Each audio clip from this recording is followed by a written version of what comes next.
Hello दोस्तों, नमस्कार। मैं मधु सिंह राजस्थान से। तो आइए, मेरी छोटी सी हरी भरी छत पर आप सभी लोगों का स्वागत है जो लोग गार्डनिंग करते हैं और ख़ासकर टेरेस गार्डनिंग करते हैं।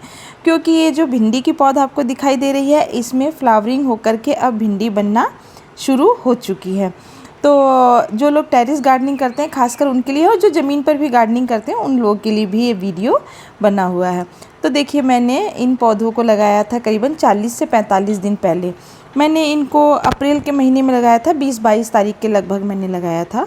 और अब देखिए, इस तरीके से ये पौधा बेचारा थोड़ा पीछे रह गया है।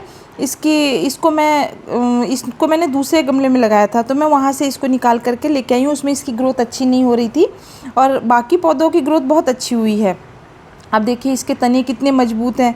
आप इसी से अंदाज़ा लगा सकते हैं कि और ये मेरे पास ग्रो बैग अभी है नहीं, तो इसलिए मेरे पास बीज थे, तो मैंने सीमेंट के कट्टों में ही मिट्टी अच्छी भर करके, उपजाऊ भर करके, आप जो गार्डनिंग करते हैं वो देख करके अंदाज़ा लगा सकते हैं कि पौधे की ग्रोथ कितनी अच्छी है और कितनी सही तरीके से पौधा ग्रोथ कर रहा है। क्योंकि अब इसमें फ्लावरिंग बनना स्टार्ट हो गई है, तो इसकी ग्रोथ अच्छी होगी, तभी इसमें फ्लावरिंग बनना टाइम से स्टार्ट हो गई है। और ऐसे भी नियम होता है कि आपका पौधा 40 से करीबन 40-45 दिन के अंदर फ्लावरिंग देना भिंडी का पौधा स्टार्ट कर देता है। और मौसम इसके अनुसार बिल्कुल सही है, क्योंकि बीच बीच में कभी बरसात बरस जा रही है और ये गर्मी वाला पौधा है, तो इसको गर्मी में उतनी दिक्कत विशेष होती नहीं है।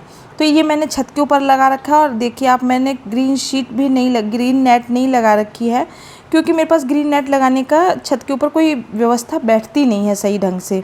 तो इसलिए मैंने दिन रात सुबह शाम इनकी विशेष केयर करके, और आप ये देखिए, चावल का कट्टा था मेरे पास, खाली हो गया था, एक पौधा मैंने इसमें भी लगा दिया है।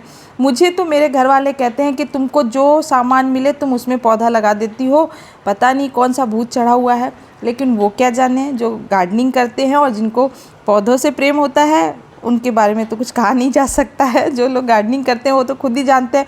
उनको लगता है कि बस हरा भरा होना चाहिए, अच्छा होना चाहिए, कि सुबह जाएं तो कोई पौधा मुरझाया हुआ नहीं होना चाहिए, बिल्कुल सही से होना चाहिए। जो जैसा छोड़ कर के शाम को आए हैं, सुबह वैसा ही होना चाहिए। तो अगर आप भिंडी के पौध लगाते हैं, तो देखिए अब आते हैं ज़रूरी बात पर।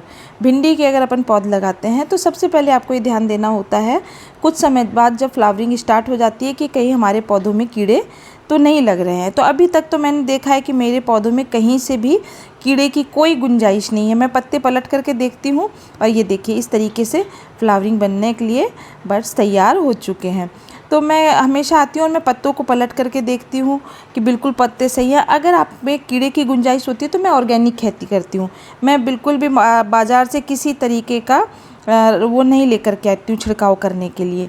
तो मैं हमेशा इन पर अगर दिक्कत भी होती है तो मैं नीम के पानी का छिड़काव हमेशा करती हूँ। नीम का पानी मैं हमेशा बना करके रखती हूँ और नीम के पानी का छिड़काव करती हूँ। और आज मैं आई हूँ क्योंकि अब पौधा है फ्लावरिंग पर, तो आज मैं डालने आई हूँ इसमें खाद, क्योंकि अब इसको ज़्यादा ताकत की ज़रूरत पड़ेगी। मैंने बोला, मैं जब भी अपना वीडियो बनाती हूँ तो मैं हमेशा बताती हूँ कि जब पौधा फ्लावरिंग पर हो तो उसको एक्स्ट्रा पावर की ज़रूरत होती है। पौधा मेरा बिल्कुल सही है, अगर मैं इसमें खाद नहीं भी डालूँगी तो बहुत अच्छी तरीके से ग्रोथ कर जाएगा और फ्लावरिंग भी फ्रूट्स भी बन जाएंगे। लेकिन फिर भी मैं इसमें एक्स्ट्रा ताकत देने के लिए आई हूँ, कि ताकि इसको कमी महसूस ना हो और ये अच्छी तरीके से भिंडी बनाने में सक्षम हो। मैं जिस दिन हार्वेस्टिंग करूँगी मैं उस दिन भी आपको बताऊँगी कि मेरी कितनी भिंडियाँ टूटी है।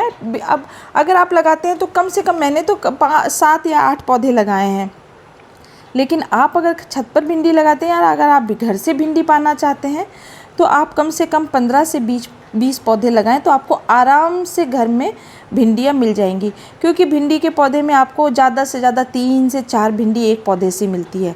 जब आप एक बार हार्वेस्टिंग करते हैं तो 20 पौधे रहेंगे तो आपको आराम से मिल जाएगा। तो मैंने आज सभी पौधों में अच्छी तरीके से काऊ डंक और साथ में मैंने इसकी मिलाई है राख।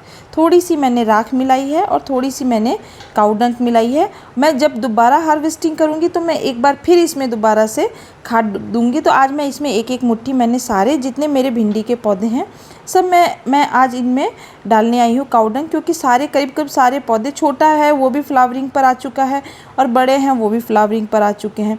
तो इस तरीके से, और साथ में मैं इनके डालूँगी, मैंने राख डाली है और डाला है काऊ डंक और साथ में डाला है मैंने NPK। तो NPK डालने से इसको बहुत अच्छी, मैं हमेशा NPK का इस्तेमाल, मैं और किसी तरीके का कुछ भी इस्तेमाल नहीं करती हूँ।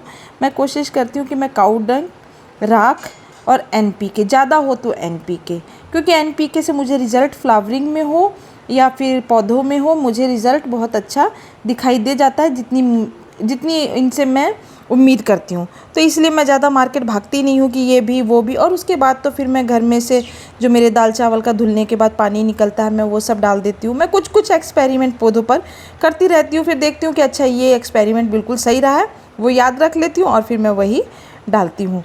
तो आप अगर लगाते हैं तो आप हमेशा इस चीज़ का ध्यान रखें कि आप जनवरी से लेकर के जुलाई के महीने तक, अगर आप भिंडी के पौधे लगाने के शौकीन हैं तो आप जनवरी से लेकर के जुलाई तक लगाएं।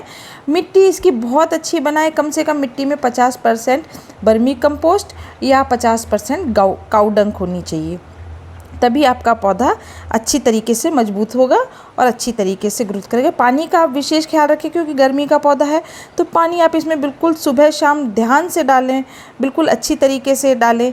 और मिट्टी का और बीज आपको हाइब्रिड बीज लेने हैं, और हाइब्रिड नहीं तो अच्छी किस्म के बीज लें और उनको रात भर पानी में भिगो करके रखें और उसके बाद आप उसको लगाएं तो जर्मिनेट बहुत अच्छी तरीके से होंगे। अब आप देखिए कि पौधा भी कितना अच्छा है और फ्लावर भी कितना अच्छा है। अब जब फ्लावरिंग की साइज़ से पता चल जाता है कि हमारा जो फल बनेगा उसकी साइज़ क्या बनेगी।